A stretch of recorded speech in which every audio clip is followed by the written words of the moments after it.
राजेंद्र सचदेव द्वारा सिंधु सभा times news.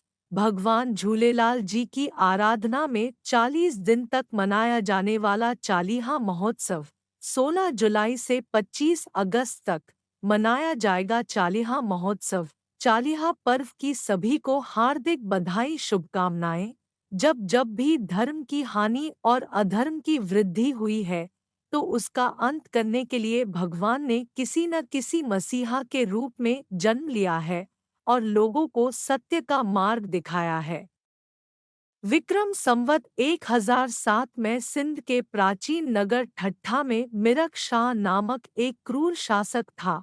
उसने पूरे सिंध में धर्म परिवर्तन के लिए हिंसा का रास्ता अपनाया और पूरे राज्य में ऐलान करवा दिया कि इस्लाम धर्म को स्वीकार न करने वाले को कठोर से कठोर सजा दी जाएगी, उसकी समस्त संपत्ति को जब्त कर लिया जाएगा।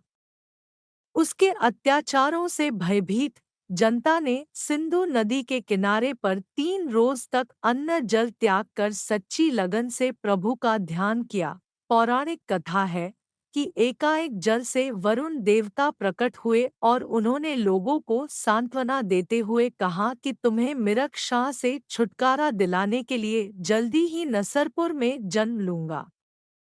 एक दिन ईस्वी विक्रम संवत 1007 की चैत्र शुक्ला द्वितीय शुक्रवार के दिन नसरपुर में ठाकुर रतन राय की पत्नी माता देवकी के गर्भ से भगवान झूलेलाल जी का जन्म हुआ। झूलेलाल जी की चमत्कारिक शक्तियों आदि के बारे में अनेक घटनाएं प्रचलित है। जब झूलेलाल जी 8 वर्ष के हुए तो उनके पिता रतन राय ने उन्हें विद्या अध्ययन के लिए एक विद्वान के मार्गदर्शन में शिक्षा दिलाने का विचार किया, किंतु बालक से थोड़ी देर बातचीत करने के उपरांत विद्वान ने अपना निष्कर्ष निकालते हुए रतन राय को बताया कि आपका बालक पहले से ही सब कुछ पढ़ चुका है। अल्पायु में ही झूलेलाल जी को सभी ग्रंथों का ज्ञान हो गया है। बालक की उम्र ज्यों-ज्यों बढ़ती गई, अत्याचारी बादशाह मिरखशा को भयानक सपने आने लगे। सपनों से घबराकर बादशाह ने अपने मंत्री यूसुफ वजीर को बालक की तुरंत हत्या करने का आदेश दिया। मंत्री ने बादशाह का आदेश पाने के उपरांत झूलेलाल जी के घर जाकर जैसे ही उसे जहर से भरा प्याला पीने को दिया तो बालक ने फूंक से प्याले को ही गायब कर दिया। मंत्री यह देखकर घबराहट में भाग खड़ा हुआ और उसने मिरखशा को जाकर पूरी घटना सुनाई, लेकिन बादशाह नहीं माना। उसने मंत्री को किसी भी सूरत में झूलेलाल को पकड़कर लाने का आदेश दिया। मंत्री को अपने बचने का कोई रास्ता ना सूझने पर वह दरिया किनारे पर झूलेलाल को याद करने लगा। झूलेलाल जी नीले घोड़े पर सवार होकर प्रकट हुए। मंत्री की व्यथा सुनकर झूलेलाल मिरखशा की दरबार में पहुंचे। झूलेलाल को बादशाह के सैनिकों ने घेराबंदी करके पकड़ने का प्रयास किया, लेकिन वह सबकी नजरों से ओझल हो गए। अब झूलेलाल ने मिरक बादशाह की चुनौतियों का सामना करने के लिए वीर हिंदुओं की भर्ती करके नौसेना तैयार कर ली। झूलेलाल जी के संचालन से प्रशिक्षित 9 सैनिक इतने कुशल हो गए थे। एक बार मिरखशा के सिपाहियों ने झूलेलाल जी को सिंधु नदी में जाकर पकड़ने का प्रयास किया तो देखते ही देखते मिरखशा सारे सैनिकों को पानी में डुबो दिया। भगवान झूलेलाल जी की चमत्कारिक शक्तियों, कुशल 9 सैनिकों के कारण बादशाह को भयंकर सपने दिखाई देने लगे, जैसे कि झूलेलाल जी और उनके सैनिक महल में घुसकर तख्त के नीचे से खींचकर उसे मार रहे हैं। मिरखशा के कई सैनिक भगवान झूलेलाल जी की शरण में आ गए। उसके उपरांत भी मिरखशा नहीं माना तो उसे परास्त करने के लिए भगवान झूलेलाल जी ने अपने वीर सैनिकों के माध्यम से वायु अग्निदेव को भेजा तो तीव्र गति से रेत उड़ने लगी। बादशाह के सिपाहियों की आंखें अंधी होने लगी, इधर-उधर भागने लगे। बादशाह का महल जलने लगा तो झूलेलाल जी ने मिरखशा को महल में जाकर परास्त किया।